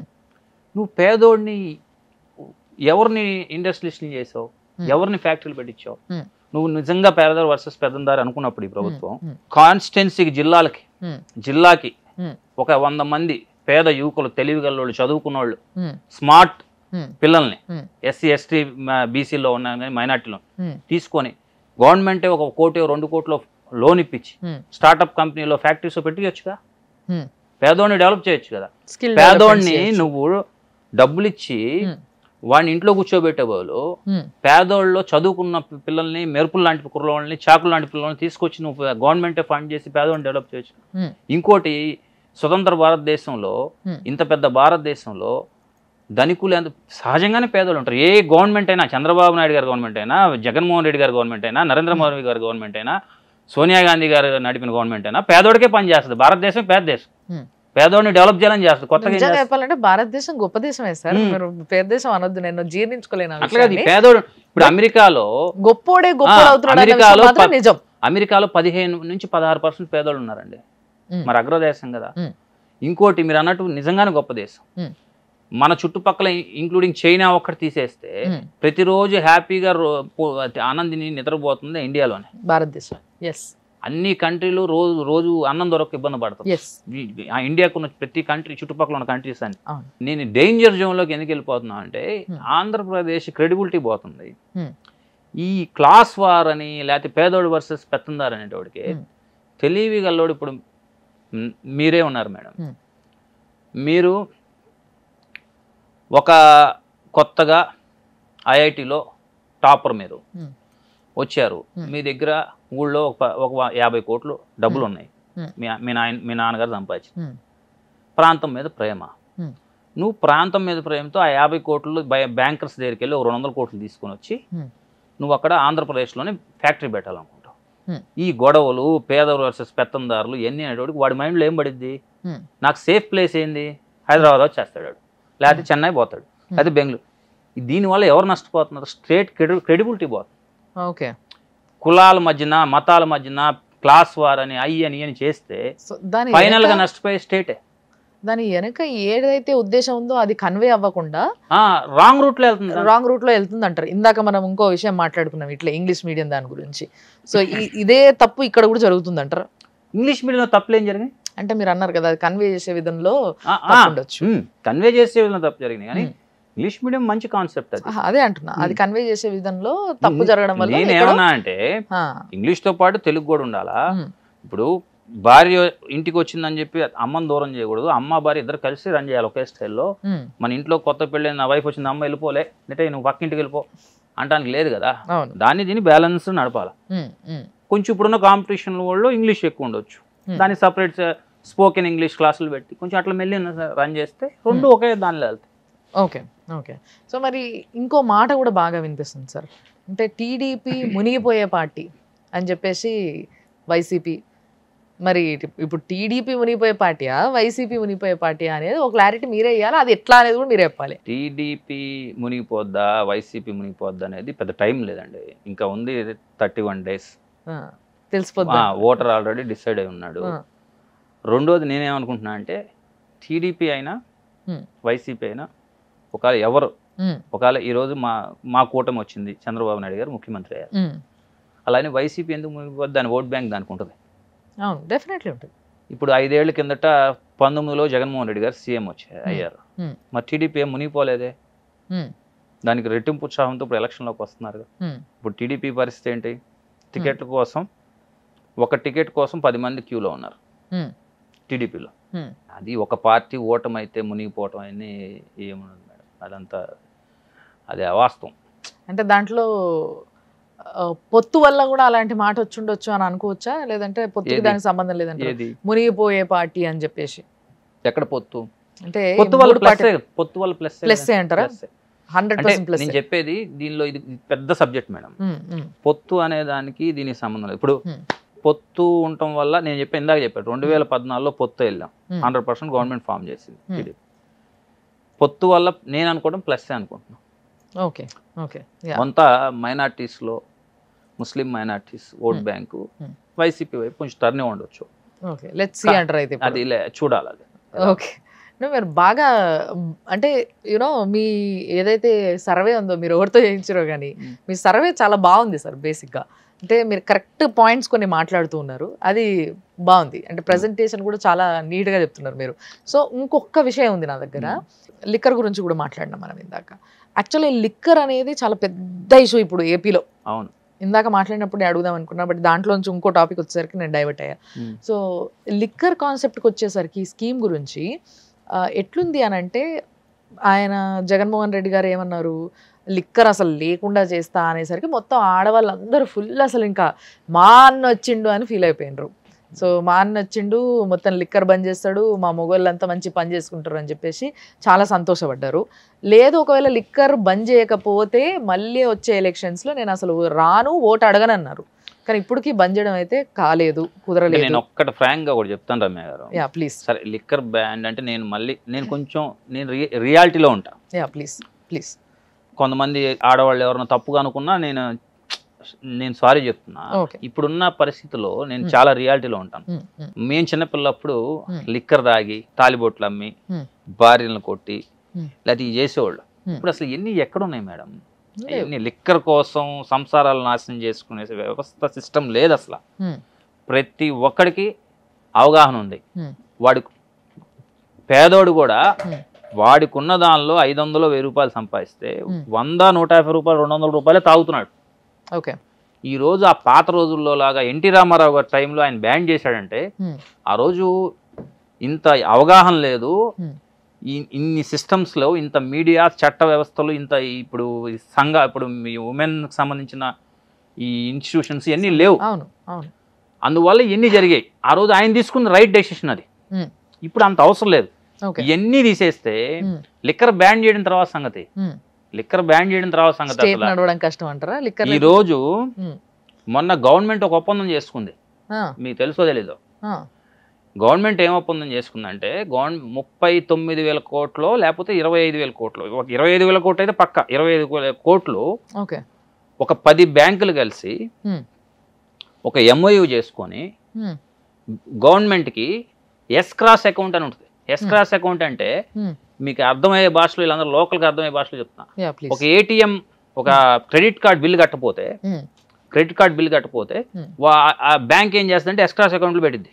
అంటే ఇప్పుడు నాకే ₹1,00,000 అకౌంట్ శాలరీ పడుతుంది, ఆ శాలరీ డైరెక్ట్ అకౌంట్లో పడుద్ది, నీ సంబంధం లేకుండా ఆ అకౌంట్ ఎస్క్రాస్ అకౌంట్ తీసేసుకుంటుంది. మిగిలితే ఇస్తా లేకపోతే లేదు. ఆ అకౌంట్ ఓపెన్ చేసి ఆంధ్రప్రదేశ్ లిక్కర్ మీద వచ్చే revenue, petrol diesel state government వాటా మీద వచ్చే రెవెన్యూ మీద సుమారుగా 25,000 కోట్లు, తర్వాత 10,000 కోట్లు పెంచినట్టున్నారు. ఈ మధ్య ఇంకో 10,000 తీసుకున్నట్టున్నారు. 39,000 కోట్ల రూపాయలు లోన్ తీసుకున్నారు. బ్యాన్ చేయడం తర్వాత ఇంకేం బ్యాన్ చేస్తారు?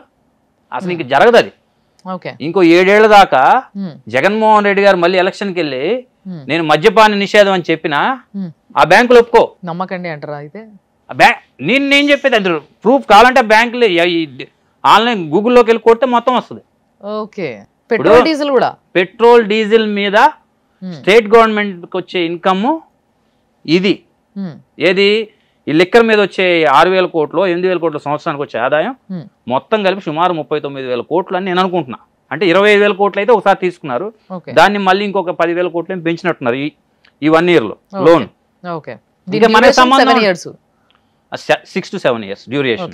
ఈ 6 to 7 years ఎవరి చేతిలో లేదు, చంద్రబాబు గారు కూడా ఏం చేయలేరు. ఆ డబ్బులు ఆదాయం రాదు మనకి, ఆదాయం బ్యాంకులకు వెళ్లాల్సిందే. ఇంకో 7 ఏళ్ల దాకా జగన్మోహన్ రెడ్డి గారు వచ్చి నేను బ్యాన్ చేస్తాను, ఆ బ్యాంకులు ఒప్పుకో. సో యాక్చువల్గా ఈ విషయం నాకు తెలియదు మీరు చెప్పే వరకు. బట్ నిజంగా అంటే చాలా హ్యూజ్ రెవెన్యూ వచ్చేదే మనకి లిక్కర్ పైన, petrol diesel is one of them.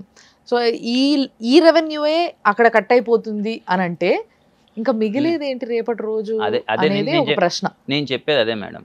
నేను చెప్తున్నాను రమ్య గారు, నేను ఎందుకు బాధపడుతున్నా అంటే జనరల్గా నాకున్న దానిలో ఈ లిక్కరు ఇవన్నీ పెట్టారు, ఎస్సీ ఎస్టీ సబ్ ప్లాన్ నిధులు ఎటు వెళ్తున్నాయి, ఈ స్కీమ్స్కి వెళ్ళిపోతున్నాయి. పంచాయతీరాజ్ ఫండ్స్ ఎటు వెళ్ళిపోతున్నాయి. ఇప్పుడు పంచాయతీలో గ్రామ ప్రెసిడెంట్ ఒక అతను ఉంటే నీట్గా స్ట్రీట్ లైట్లు పల్లెటూరులో, రోడ్స్, కాలువలు, వారికి ఏం కావాలది నీట్గా పంచాయతీ ప్రెసిడెంట్ చేసుకునేవాడు. ఆ ఫండ్స్ స్కీమ్స్కే. ఈ ST sub plan funds, Panchayati Raj funds, ఇంకా ఎన్టీఆర్ హెల్త్ యూనివర్సిటీలో 400 కోట్లు డబ్బులు ఉంటాయి. ఆ డబ్బులు తీసేసుకుంది గవర్నమెంట్. వాళ్ళకి ఎంతో ₹10 వడ్డీ అది ఇస్తున్నారు. ఈవెన్ ఈరోజు ఏదైతే సెక్రటేరియట్ చంద్రబాబు నాయుడు గారు కట్టిన సెక్రటేరియట్, అది తాత్కాలిక సెక్రటేరియట్ అన్నారు, దాని మీద 2000 కోట్లు 3000 కోట్లు స్కామ్లు అన్నారు, అన్నారు, అన్నారు. చివరికి అదే సెక్రటేరియట్ హెచ్డిఎఫ్సి బ్యాంక్ 370 కోట్లు తాకట్టు. కానీ ఇక్కడ ఒక ప్రశ్న ఉంటుంది సార్, గతంలో గవర్నమెంట్లు కూడా ఇవన్నిటిని బ్యాంకులలో తాకట్టు పెట్టడం అనేది జరిగింది, ఇది ఏం కొత్త కాదు. కానీ వేరియేషన్ ఎక్కడ ఉందంటారు మరి అక్కడికి ఇక్కడికి ఇంతగా? నేను అదే మేడం, నేను అదే రమ్య గారు, నేను ఒకటే చెప్తున్నానంటే గతంలో కూడా జరిగినాయి. అసలు గతంలో కదా ఎప్పుడు జరుగుతుంటాయి, దానికి ఒక లిమిట్ ఉంటుంది. ఇప్పుడు నేను ఇల్లు కొనుక్కున్నానండి, ఇల్లు అవసరానికి ఇల్లు తాకట్టు పెట్టుకోవడం వేరు. భార్య తాలిబొట్టు పుస్తులు తాకట్టు పెడతానికి స్టేజ్కి వచ్చింది అనుకోండి, ఆ సంసారం ఎలా ఉందో ఈరోజు ఆంధ్రప్రదేశ్ పరిస్థితి అలా ఉంది. తాకట్టు పెడతాం తప్పులేదు, ఓకే. చిన్న చిన్న వాటికి 300 కోట్లు 200 కోట్లు కూడా తాకట్టు పెట్టిన స్టేజ్కి వచ్చేసినప్పుడు మనం ఆంధ్రప్రదేశ్ పరిస్థితి ఎలా ఉందో ఆంధ్రప్రదేశ్ ప్రజల్ని ఒక్కసారి ఆలోచించమని చెబుతున్నాను. సో మరి టీడీపీని ప్రజలు గెలిపిస్తే టీడీపీ ఏ విధంగా ఇందులో నుంచి ఈ లూబిలో నుంచి బయటికి గుంజుతుంది అంటారు? మరి నేను అనుకోవడం చంద్రబాబు నాయుడు గారు ఉంటే నెక్స్ట్ కొంచెం ముందల విత్స్టాండ్ చేస్తాడు స్టేట్ అని నేను అనుకుంటున్నాను. ముందల మూవ్ అంటే అన్ని స్కీమ్స్ డెవలప్మెంట్ ఇవన్నీ పుష్ అయ్యి వెళ్తుంటాయని నా పర్సనల్ ఒపీనియన్. సో అంటే మనం గుడ్డిగా దొరికిందలా తీసుకెళ్ళి తాకట్టు పెట్టి కొట్టేయటం, నీకు స్కీమ్స్ గట్ట రెవెన్యూ ఎట్లా రావాలా, స్టేట్ పరిస్థితి ఏందని నేను ఆలోచిస్తలే ఈ గవర్నమెంట్. సో ఇప్పుడు ఉన్న పరిస్థితులకి మీరు చెప్తున్న దాన్ని బట్టి ఆలోచిస్తే రేపటి రోజు స్టేట్ ని అంతో ఎంతో ఫస్ట్ నిలబెట్టాలి పడిపోకుండా అంటే రెవెన్యూ జనరేట్ చేయాలంటే ఇండస్ట్రీస్ తీసుకొచ్చుకోవాలి, పని కల్పించాలి. అట్లయితేనే మొట్టమొదట ఒక స్టెప్ నిలబడగలుగుతాం. సో ఈ కెపాసిటీ చంద్రబాబు గారికి ఉందంటారా? ఆయనే కదా ఇప్పుడు, ఆయన ఆల్రెడీ 14 ఏళ్ళు. ఇప్పుడు నాకు ఒక ఫేమస్ జర్నలిస్ట్ చెప్పాడు మేడం, ఇదే హైటెక్ సిటీ దగ్గర 2020కి ఇలాగే టీవీలో ఇలా అయింది అని చంద్రబాబు గారు ఒక ప్రజెంటేషన్ ఇస్తున్నారు. ఒక జర్నలిస్ట్, నార్త్ నుంచి వచ్చిన జర్నలిస్ట్ పెద్దగా నవ్వి ఇది ఎలా అయింది అని చెప్పి వెళ్ళిపోయారంట. అదే జర్నలిస్ట్, నా ఫ్రెండ్ జర్నలిస్ట్ని ఒక 20 ఏళ్ల కింద ఈ మధ్య హైదరాబాద్ వచ్చి, నేను ఆ రోజు ఏదైతే ఆ పిక్చర్లో చూశానో దానికన్నా ఎక్కువ హైదరాబాద్ డెవలప్ అయిందని చెప్పాడు. అంటే చంద్రబాబు నాయుడు గారిని ఆ రోజు నేను తక్కువ అంచనా వేశాను, దానికన్నా ఎక్కువ ఉంది ఇప్పుడు డెవలప్ అయ్యి హైదరాబాద్. ఏది హైటెక్ సిటీ, ఫైనాన్షియల్ డిస్ట్రిక్ట్, ఏరియా చూసి. అలా నేను చెప్పేది ఏంటంటే ఆయనకి ఎక్స్పీరియన్స్ ఉంది, ఇన్వెస్టర్స్ తేగలడు, ముందు ఈ కన్ఫ్యూజన్ నుంచి స్టేట్ని బయటపడేయగలడు అనేది నా పర్సనల్ ఒపీనియన్, నా బలమైన పర్సనల్ ఒపీనియన్. ఓకే. అంటే మనం ఒక్క సైడ్లో కొట్టుకుంటే అన్ని ఇచ్చుకుంటూ వెళ్తే లాస్ట్కి ఏం మిగలదు స్టేట్. Okay okay.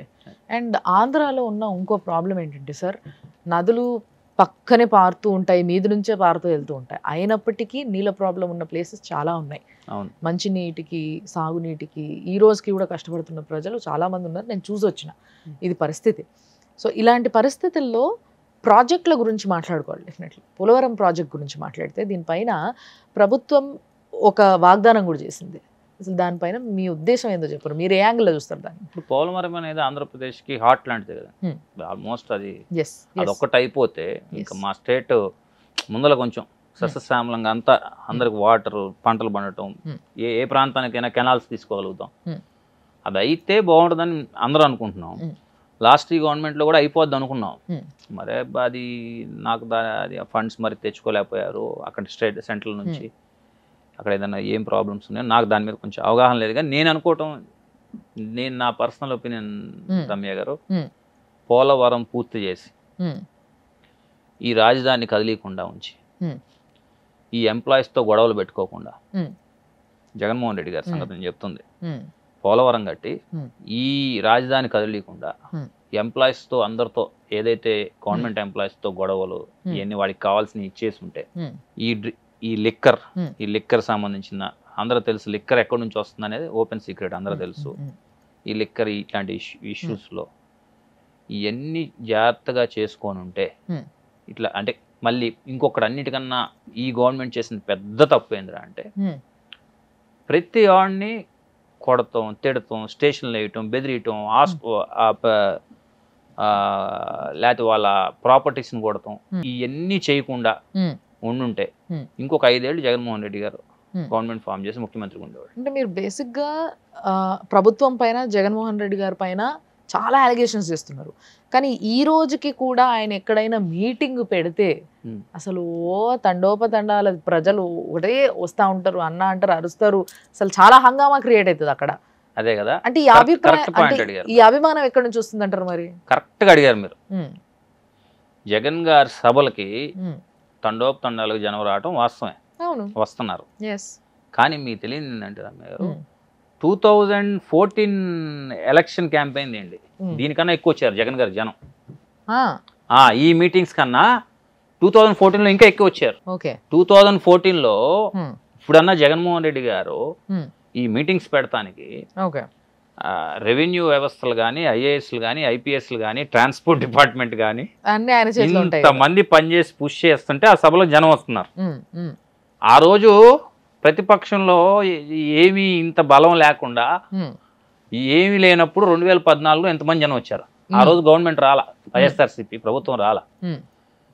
జనం ఈరోజు వస్తున్న జనం వేరు, 2014లో వచ్చిన జనం వేరు.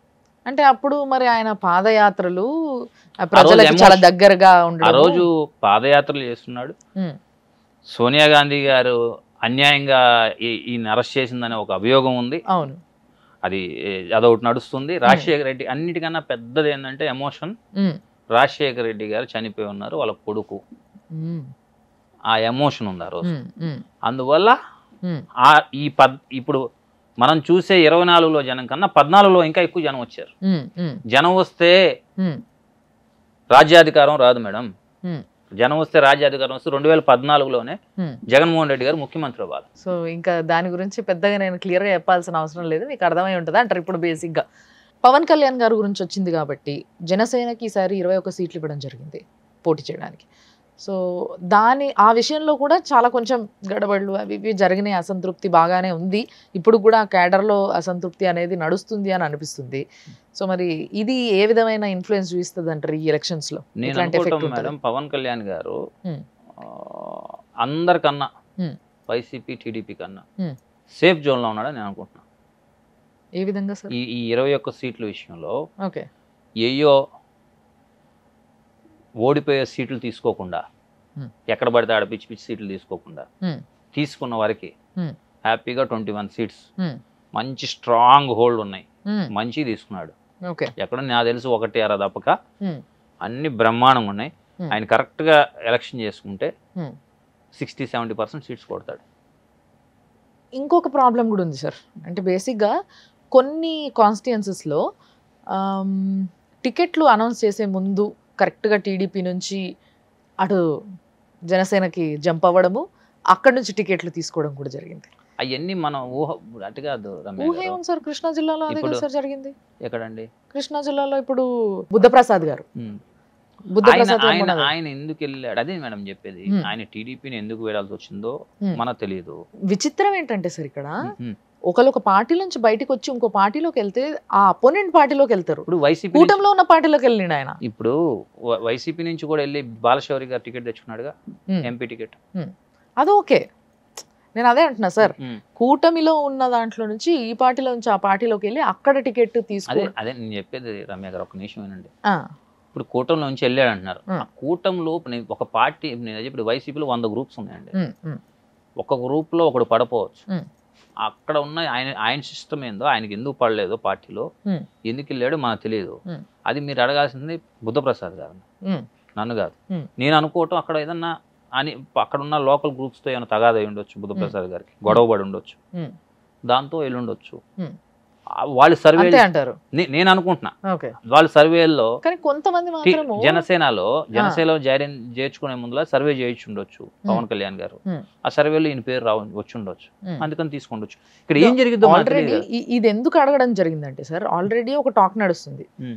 పవన్ కళ్యాణ్ గారు ఈ రోజు మాట్లాడుతున్న ప్రతి మాట చంద్రబాబు గారు రాసిచ్చిన స్క్రిప్ట్ అనేసి చాలా మంది అంటూ ఉన్నారు.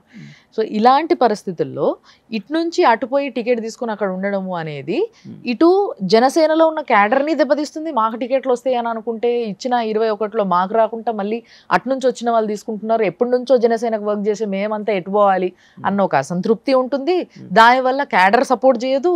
And at the same time ఇటు చంద్రబాబు గారు ఆయనే వాళ్ళల్లో ఉన్న, ఇప్పుడు మీరు అన్నారు ఒక సీటు కోసం 10 మంది పోటీ పడుతున్నారు, వాళ్ళందరినీ సాటిస్ఫై చేయడానికి ఈయనతో మాట్లాడుకొని పవన్ కళ్యాణ్ గారితో మాట్లాడుకొని ఇటు నుంచి అటు కొంతమందిని పంపించి అంత మనదే కూటమి ఇచ్చల్లో నీకు టికెట్ అక్కడి నుంచి వస్తుంది.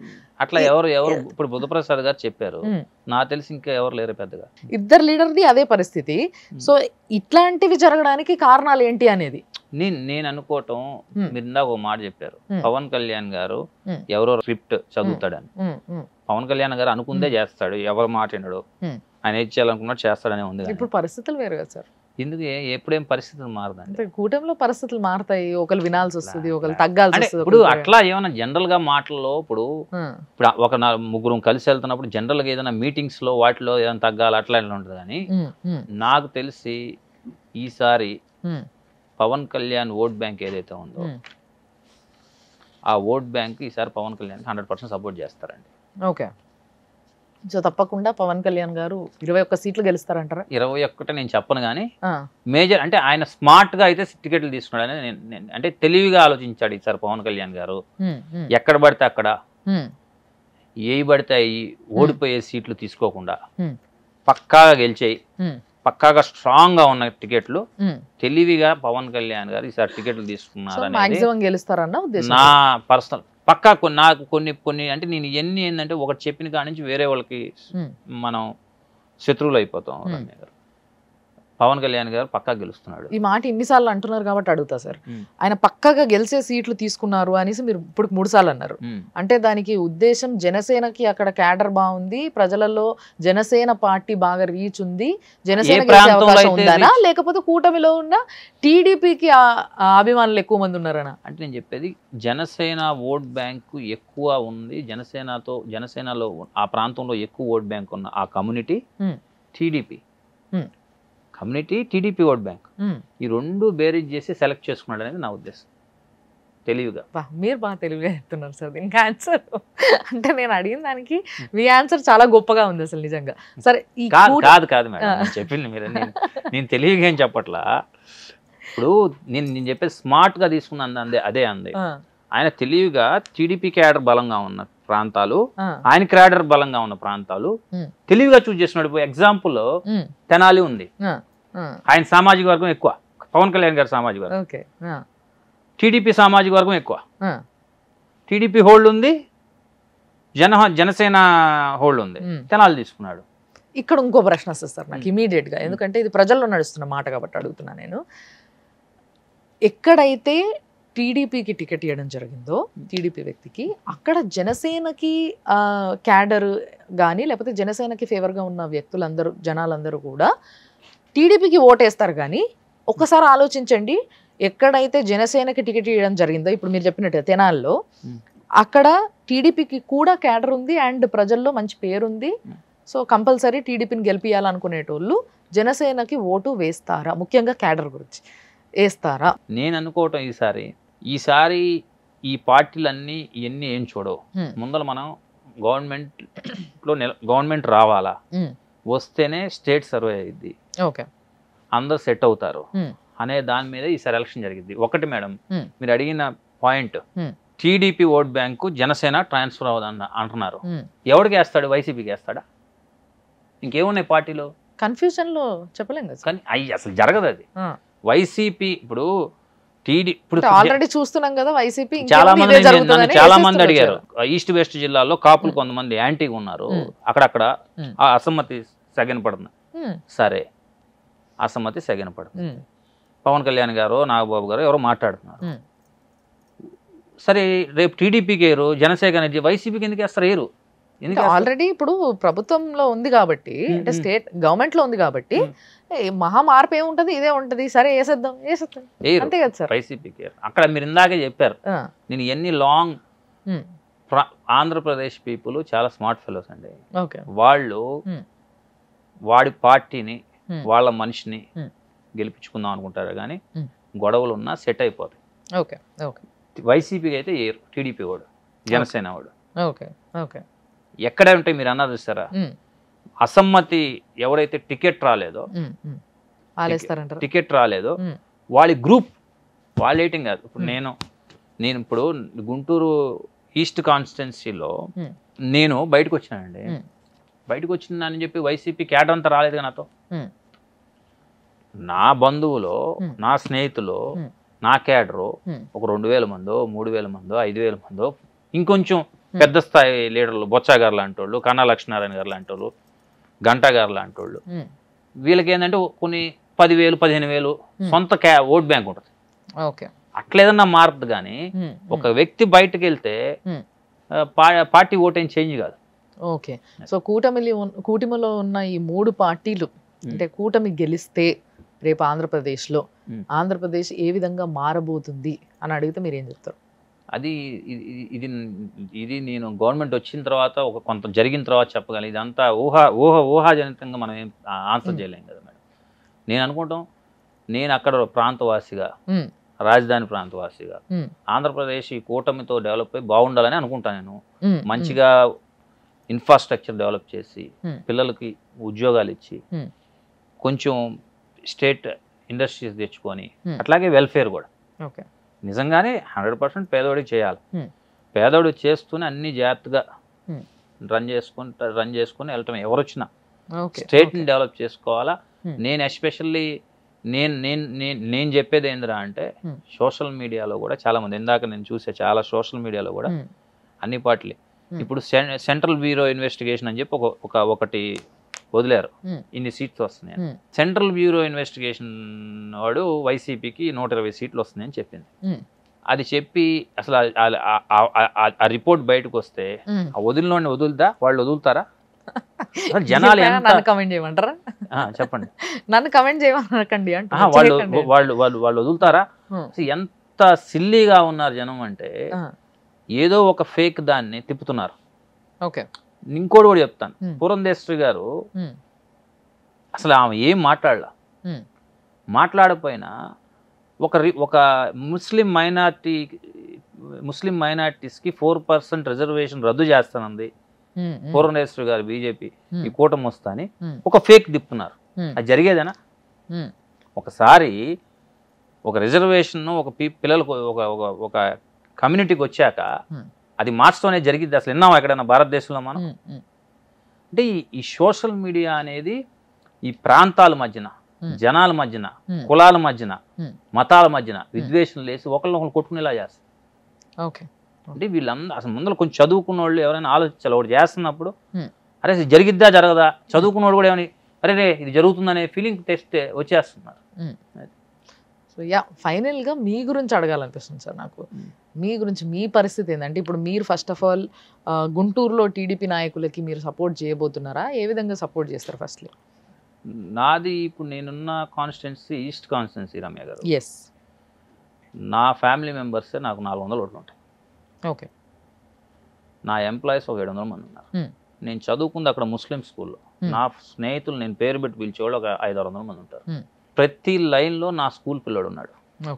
నేను ఇంకోటి నాకు ఎస్పెషల్లీ నాకున్న అదృష్టం ఏంటంటే, నేను వైసీపీలో ఉన్నప్పుడు కూడా టీడీపీ వాళ్ళకి పనిచేశాను, జనసేన వాళ్ళకి పనిచేశాను, అందరూ పనిచేశాను. అంటే ఇప్పుడు ఏదైనా వచ్చారు, వాళ్ళకి ఏదైనా ఇబ్బంది లేకపోతే ఏదైనా ఉద్యోగం కావాలా, సార్ మరి మీరు వైసీపీలో ఉంటూ టీడీపీకి పనిచేసిన అంటే నేను ఏందో అనుకున్నా.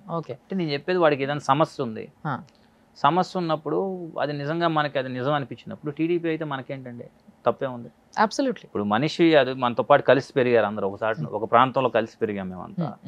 నేను 100% నేను పనిచేశానని చెప్పడానికి 20 ఏళ్ళ నుంచి నేను ఎంత పని చేశానని చెప్పడానికి 20 ఏళ్ళ నుంచి టీడీపీ లేదు ఈ గుంటూరు ఈస్ట్లో.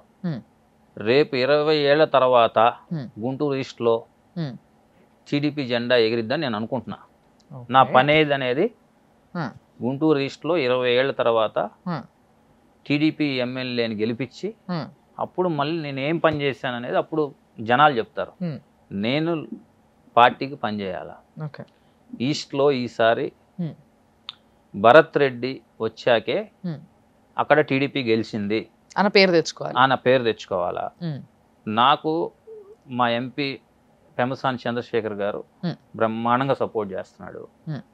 నేనే అనుకుంటాం నేను ఈసారి 20 ఏళ్ల తర్వాత చరిత్ర తిరగ రాస్తున్నాను అనుకుంటున్నా. లోకల్ అభ్యర్థి నసీర్ అహ్మద్ నేను కాన్ఫిడెంట్గా నేను పని చేస్తానని అని చెప్తున్నాను. కాన్ఫిడెంట్ కన్నా నేను చేయగల నా స్కిల్స్ నాకు ఉన్నాయి. నేను ఎవరిని అబద్ధం చెప్పలేను. నేను చేస్తానని చెప్తాను. గుంటూరు ఈస్ట్ ప్రజలు ఎవరైతే ఉన్నారో నేను 4వ జనరేషన్ ఆడ అందరు నన్ను అబ్జర్వ్ చేస్తున్నారు. నేనేందో ఏం చేస్తానో ఏదైనా అంటే నిలబడతానో లేదా అందరికన్నా వాళ్ళకి ఎక్కువ తెలుసు. ఈసారి నసీర్ అహ్మద్ ఈస్ట్ నుంచి నసీర్ అహ్మద్ని నా ఫ్రెండే అతను. ఇప్పుడు ఎమ్మెల్యే అభ్యర్థి నేను క్లోజ్ ఫ్రెండ్స్ చిన్నప్పుడు. అంటే మేము ఒక ప్రాంతంలో కాబట్టి వైసీపీ వాళ్ళు కూడా తెలిసిన వాళ్ళు ఉంటారు, టీడీపీ అన్నింటిలో ఉంటారు ఫ్రెండ్స్. అతన్ని ఆ నసీర్ అహ్మద్ని ఎవరైతే ఎమ్మెల్యే ఉన్నారో అతన్ని అభ్యర్థి ఉన్నాడో ఆయన్ని గెలిపించి నేను ఏం చేశాననేది టీడీపీ చెప్దాం అనుకుంటున్నాను నేను. దానికి అన్ని పార్టీలో కూడా అందరూ నాకు సపోర్ట్ చేస్తున్నారు. చూద్దాం ఏం జరిగింది అనేది. గాడ్ గ్రేస్, దేవుడి దయ. నేనైతే హానెస్ట్గా పనిచేస్తున్నా. అక్కడ పీపుల్ భరత్ అనేవాడు ఒక మాట చెప్తే వాడు వెనక్కి తీసుకోడు, వీడి వైపు నిలబడొచ్చు అనేది గుంటూరు ఈస్ట్ ప్రాంతంలో 100% ఉందనేది నేను భావిస్తున్నాను. Okay sir, so wonderful talking to you. నిజంగా చాలా విషయాల్ని చాలా నీట్గా ఎక్కడ తడుముకోకుండా చాలా ఫుల్ ఫ్లెడ్జ్గా మాకు కావాల్సిన ఇన్ఫర్మేషన్ అంటే ముఖ్యంగా నేను ఫస్ట్లో చెప్పిన ఏదైతే ఇంట్రో ఉందో దాన్ని సార్థకం చేశారు, మీరు కరెక్ట్ చేసిండ్రు. Okay, so yeah, thank you so much sir. చాలా బాగా మాట్లాడిండ్రు, చాలా మంచి టైం ఇచ్చారు మాకు. Thanks a lot and all the best. మీరు చేస్తున్న వర్క్, మీరు సాధించాలనుకుంటున్న క్రెడిట్ ఏదైతే ఉందో ఈస్ట్ గుంటూరులో అది తప్పకుండా మీరు సాధించాలని నేను కూడా మనస్ఫూర్తి కోరుకుంటున్నా. And all the best. Thank you. So చూసారుగా ముచ్చట, బాగుందా అదన్నట్టు. సో కొన్నిసార్లు కొన్ని ఇంటర్వ్యూస్ నిజంగా చాలామంది ప్రజలు చూడాల్సిన ఇంటర్వ్యూస్ ఉంటాయి, వాళ్ళకి చాలా ఇన్ఫర్మేషన్ వస్తుంది. సో అలాంటి ఇంటర్వ్యూనే ఇది కూడా. ఇలాంటివి ఇంకెన్నో ఇంటర్వ్యూస్ మేము చేస్తూ ఉంటాం కాబట్టి మీరు చూస్తూనే ఉండండి సుమన్ టీవీ.